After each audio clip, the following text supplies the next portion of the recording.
সবচাইতে বেশি জান্নাতে প্রবেশ করাবে যে আমল, বিষ্ণু বললেন, এক হচ্ছে আল্লাহর ভয়, আরেক হচ্ছে সর্বোত্তম আচরণ। প্রিয় ভাইরা, ইসলামের মেজাজটাকে চিনে নেন, ইসলামের এসেন্সটাকে বুঝে নেন। আমরা ভালো আচরণকে গুরুত্ব দিতে চাই না। অনেক নামাজি লোক দেখবেন নামাজ পড়তে পড়তে কপালে কালো দাগ ফেলে দিচ্ছে, বাসায় বউয়ের সাথে খারাপ আচরণ করে, খিটখিটে মেজাজের, প্রতিবেশীর সাথে শুধু ঝগড়া, কলিগদের সাথে ঝগড়া, মারামারি, দুঃসম্পর্ক, এরকম আছে না? নাই বলেন, আছে না?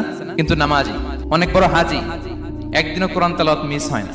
তো এত আবাদত করেও সে ইসলামের আসল এসেন্সটাকে ধরতে পারে নাই। বিষ্ণু বললেন, সবচেয়ে বেশি জান্নাতে প্রবেশ করাবে যে দুটি আমল, একটি হচ্ছে তাকওয়াল্লাহ, আল্লাহর ভয়, আরেকটি হচ্ছে উত্তম আচরণ, সর্বোত্তম আচরণ। তো আমরা যেন উত্তম আচরণের অধিকারী হই। আমার স্ত্রীর সাথে যেন ভালো আচরণ করি, প্রতিবেশীর সাথে যেন ভালো আচরণ করি, ছেলে মেয়েদের সাথে যেন আমাদের অ্যাটিটিউডটা ভালো থাকে, আচরণটা ভালো থাকে, কলিগের সাথে যেন ভালো থাকে। বিশ্বনবীর আচরণ যেমন ছিল তেমন আচরণ যেন আমরা গড়ে তুলতে পারি। আওয়াজ করে পড়ুন আমিন। সুনানে আবু দাউদের